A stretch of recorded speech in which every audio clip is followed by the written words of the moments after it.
Okay, are we ready? Take two. Take two. Hi guys, welcome back to the channel. Based on the title of this video and the thumbnail, I'm sure you have like a pretty good idea of what this video is about. So we have some very exciting news. We're having a baby. So yeah, I'm pregnant, which is kind of crazy to say out loud, although I'm getting like more used to it because it's currently, we're in week 14. So I've had like size of a peach.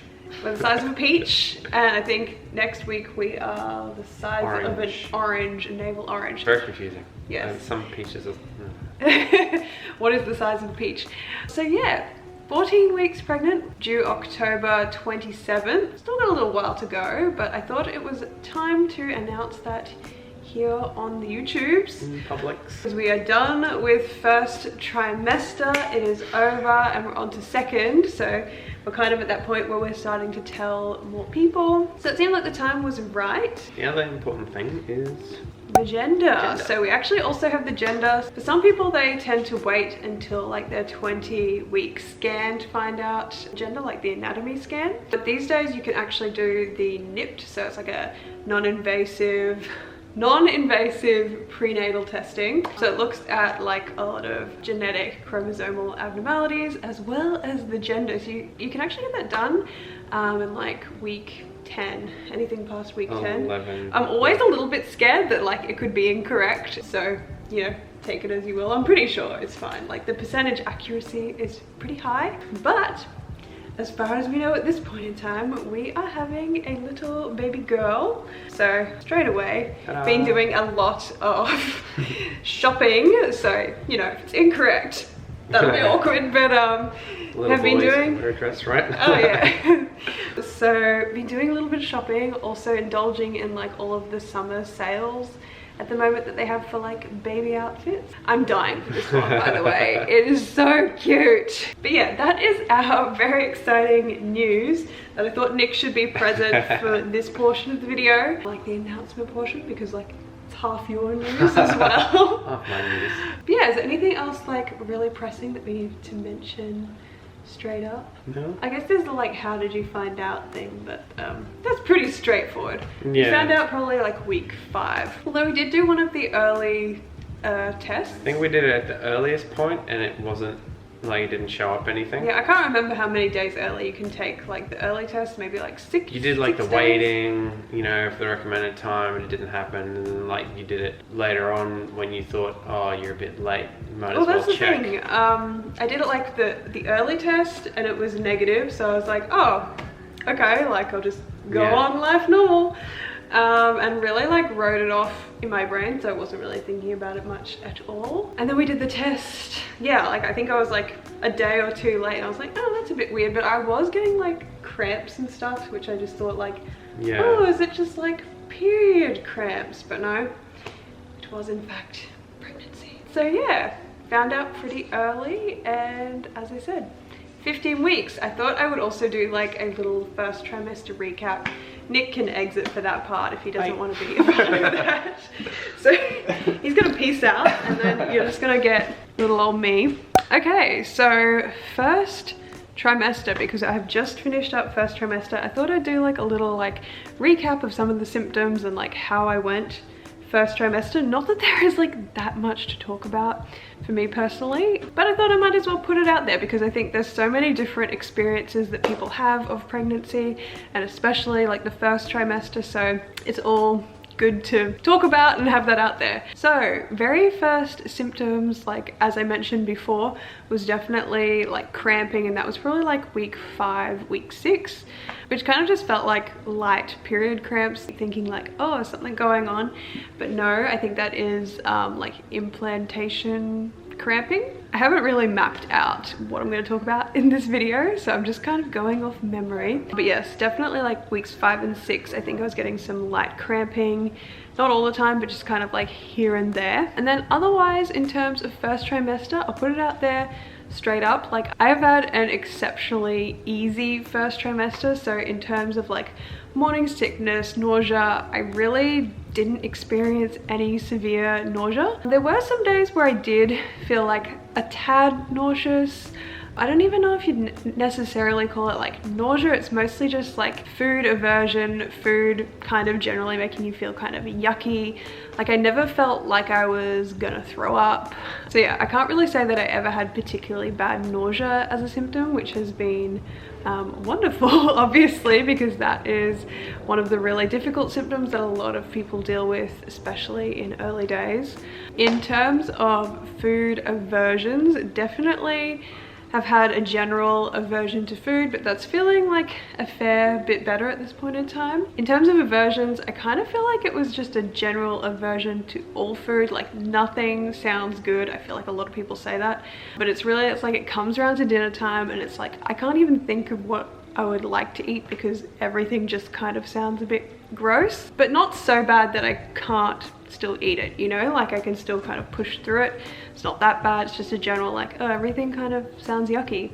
There were only really a few specific foods that I latched onto and definitely like 100% couldn't eat. One of those was gravy, which is kind of random, but I know a lot of people have problems with meat. Haven't really had problems with meat in general, just gravy, because just before getting pregnant, I feel like we were really getting into the groove with like learning how to make proper like gravy. That sounds like such a weird thing, but we were really getting into like slow cooking meats and then turning the juices into gravies. So we had like a whole lot of gravy in our freezer and we're doing like a lot of beef cheek and stuff. But for some reason, my brain like fully latched onto gravy and was like, no way, we're not doing that. I was getting like intrusive thoughts about gravy. Like I'd be lying in bed and then it'd pop into my brain and be like, oh, now I feel kind of sick. So gravy, definitely one that was no bueno. Another food that I developed a bit of an aversion to is broccoli, which is like the only real vegetable that I developed an issue with. Like cannot touch broccoli. I haven't retried broccoli yet for a while, but there was like one night Nick made like a big pile of broccoli. I was like, I just can't do it unless it's like in a stir fry with like lots of other vegetables and like a lot of sauce and stuff. Broccoli is just kind of like also been a no-go. Other than that, I can't think of like any other specific foods that have been a problem. In terms of like food cravings, I also wouldn't say that I've particularly been like craving anything. There's foods that I feel like more neutral about, or I just kind of like enjoy a little more, but it's not like I'm specifically like seeking them out, if that makes sense. So foods that have been gravitating towards a little bit more, I suppose, would be like juices, like orange juice, fruits, and like cold things. Like I always really want icy water, or like if I'm doing soda water, I'll do like a little bit of orange juice and then fill that with soda water and then like add ice in there. Everything with ice just sounds so much better. Smoothies, like frozen fruit, like fruit in like yogurt, stuff like that. And yeah, so that would be kind of like my main, like, I don't know if I'd really call it cravings, but things that I've been gravitating towards. Otherwise, I've been eating relatively normally, just kind of like what I always eat. There's been a few foods and things that I've brought back in, which I think I'll talk about like a little bit more in a different video. But like in terms of dairy and whatnot, I also do have like a little what I eat in a day video that I pre-filmed at like, I think it was 9 weeks. So I'll probably have that going up at some point in the near future. But yeah, otherwise I've still been eating relatively normal. There have been a few nights where like nothing sounded good to eat, so we ended up eating like gluten-free toasties and stuff like that. So a few meals that we kind of just wouldn't normally do, but that's been fine. And moving on from food, other symptoms that I've been having, so I think it was about week maybe like 8, I did notice that I was getting like a little bit more indigestion, like not reflux, but kind of like what I'd call like pre-reflux. And that's really just because your digestion tends to slow down a lot during pregnancy. So maybe because I was still having like quite large meals, it's just like so much slower to digest. But that didn't really last very long at all. And I imagine that reflux and all that is probably more something that I'll experience more likely like in later trimesters, like once all of your organs start getting a bit more squished. The other, actually, I almost forgot, Nick just reminded me, The other major symptom, actually, that I think would be bigger for me than nausea or like any of the digestive stuff, has just been fatigue. So especially in like those first few weeks, like after finding out, weeks like 5, 6, 7, 8, probably 9 as well, was just like crippling fatigue. Just really tired all the time, like napping every day.